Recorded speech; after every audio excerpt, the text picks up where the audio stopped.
On today's video, I'm going to tear the frets out of this neck that I reshaped the headstock on last week. After that, I'm going to tear out the fret markers. Then, I'm going to install some new abalone fret markers. After that, I'm going to re-radius the neck and get it ready for the new frets that I'm going to install and level next week.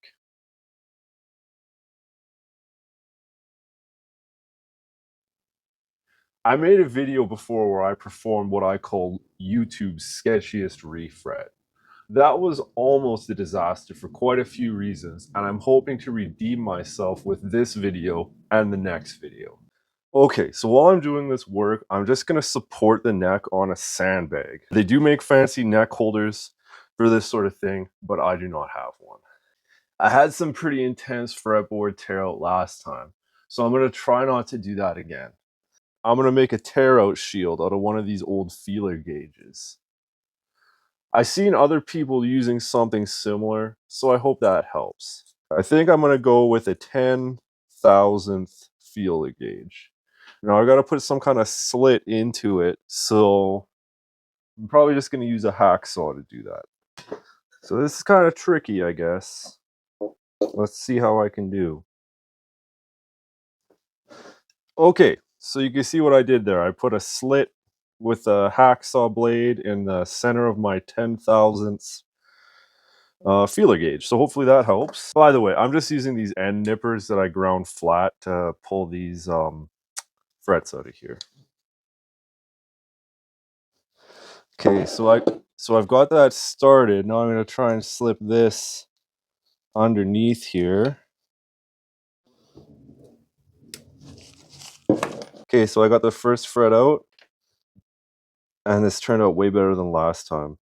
Last time I had big chunks coming out of here. This time it's a lot better. That second one didn't work as good, I gotta be honest. Not very pleased. Okay, so that didn't really work out the way I hoped. So I'm gonna try, I got some wet paper towel and I'm gonna use my regular clothes iron and I'm just gonna see if I can't just maybe get this fretboard a little bit more hydrated here while I heat it up.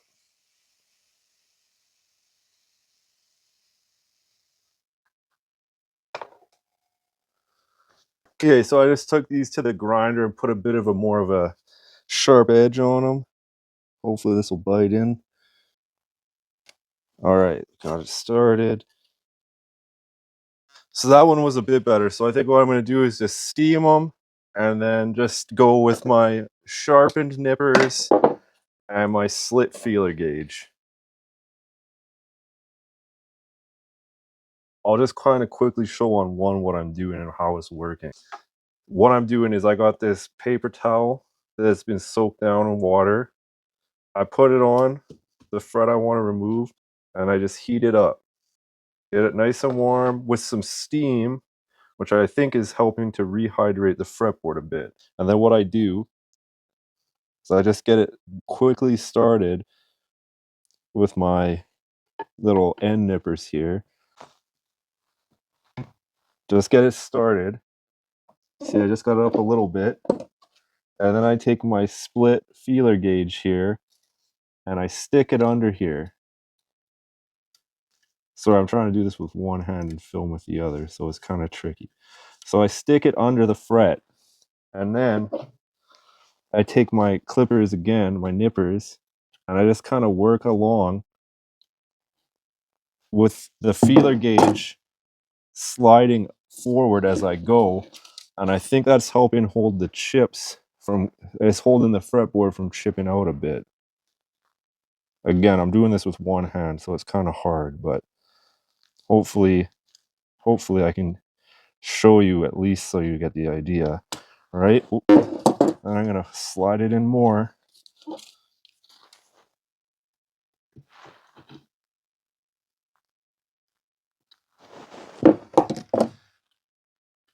Oh, oh, oh. There we go.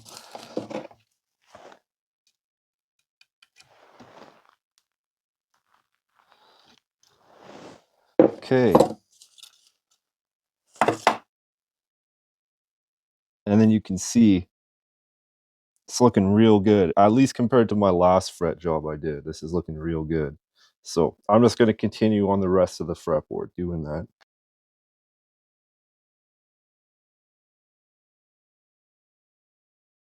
So that turned out pretty good. This is where I started. You can see I got a little bit of damage at the first couple of frets. But as I go, it gets progressively better. So I don't know if that's because my technique improved or if it was because these lower frets got more, these lower frets got more steam, but we got all the old frets out. Okay, so now we have the old frets out. Let's tear out these fret markers. Last time I did this, I just used the clothes iron and it worked really well. So I'm going to try that again. So this time I'm going to use a dry paper towel and I'm just going to heat it up and hopefully that'll get the glue dissolved in there. Okay, so Ibanez definitely uses a bit better glue than the BC Rich knockoff guitar I was working on last time, but it's able to get it out of there. So we'll just continue on with the rest of them.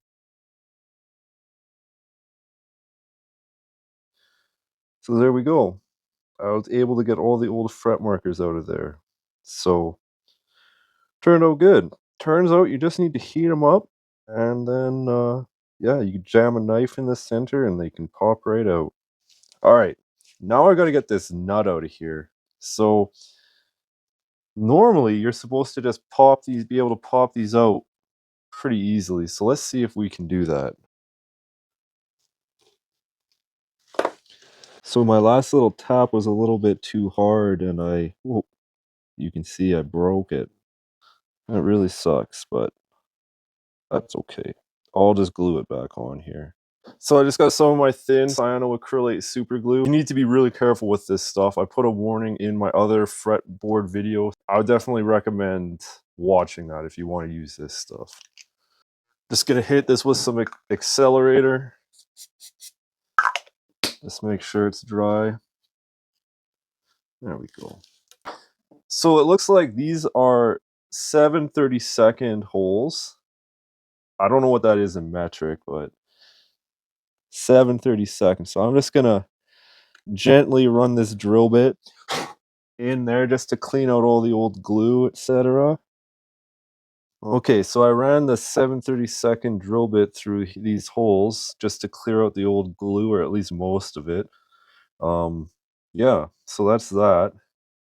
Like I was talking about these new fret markers. So these are I just got this bag of abalone fret markers off of Amazon. It was like 10 or 11 bucks. So it's real abalone, which is like part of a seashell.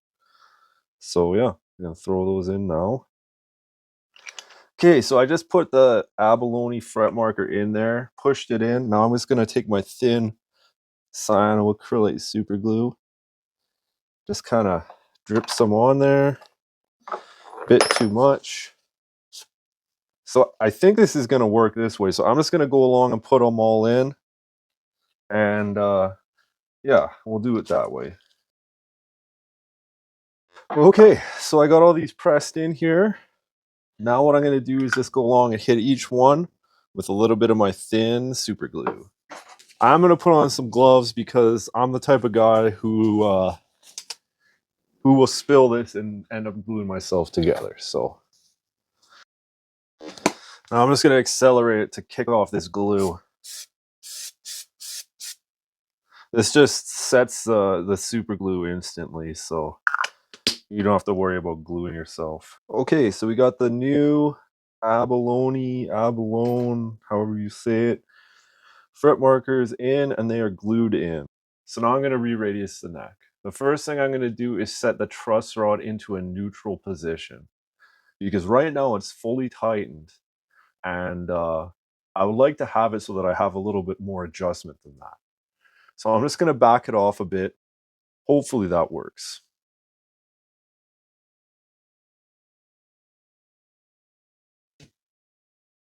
Okay, so now we have a little bit of room to tighten it up later if we need to. Okay, now we're done that. I'm going to use these radius sanding blocks to reshape the fretboard. These are from StewMac. I'm not really sure how you would do this without these sanding blocks, so I would definitely recommend getting one of these if you want to do this. They aren't too much money to buy. I don't know why I have two, but for some reason I have two, so they're both the same radius, 16 inches.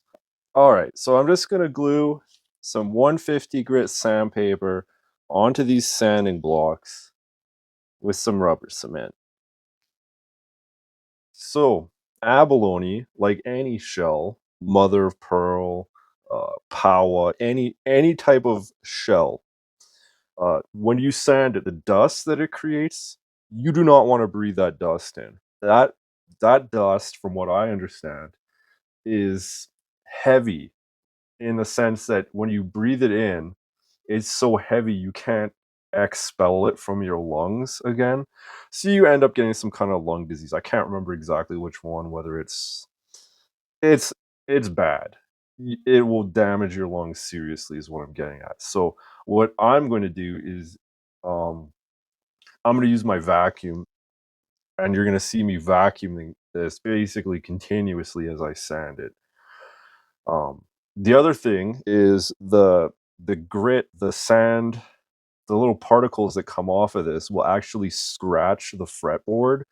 So you do need to make sure you remove them pretty frequently, or else you'll end up with big old scratches in your fretboard. So you'll see me doing that. If you're wondering why I'm continuously vacuuming it, that's why.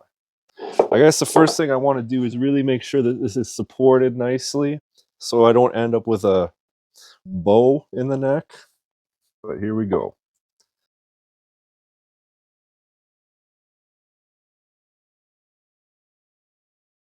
Okay, so what I was doing there, saw me going back and forth with the straight edge, was I was just making sure that my fretboard was perfectly flat. So yeah, I was using the 150 grit. So now the fretboard is flat all the way across. And also it has the new radius, the 16-inch radius on it. So now the fretboard is shaped. So now what I'm going to move on to is actually like polishing the fretboard. So here we got the 220. I'm going to give it a quick sand, get all the 150 scratches out of here. Okay, now we got our 320 grit.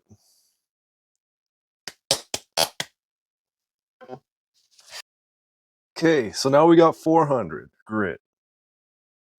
And now 600.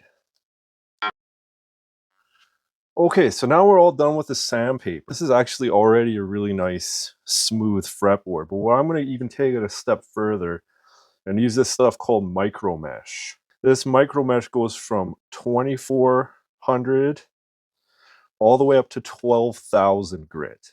So ideally, I would go maybe do an 800 grit and then a 1000 grit and then do the 2400. But I don't have any. So I'm just going to jump from 600 to 2400. Not the best, but this will still give us a very nice finish. So we're going to go with a 2400, then 3200, 3600, 4000, 6000, 8000, and finally 12,000. Okay, so now we have the new fret markers in, and the fretboard is radiused and polished. It's looking pretty good if you ask me. So that's it for this video. Next week, I'm going to drop some new frets in here, level them, and polish them. In the next few videos, I'll be making a pickguard for the custom guitar this neck is going on, getting the new body and headstock ready to finish, finishing it, wiring it, assembling it, etc. So if you want to see how this turns out, make sure to subscribe. This channel is still super small, so you probably won't see the next video in your feed if you don't. Until next week, talk to you later.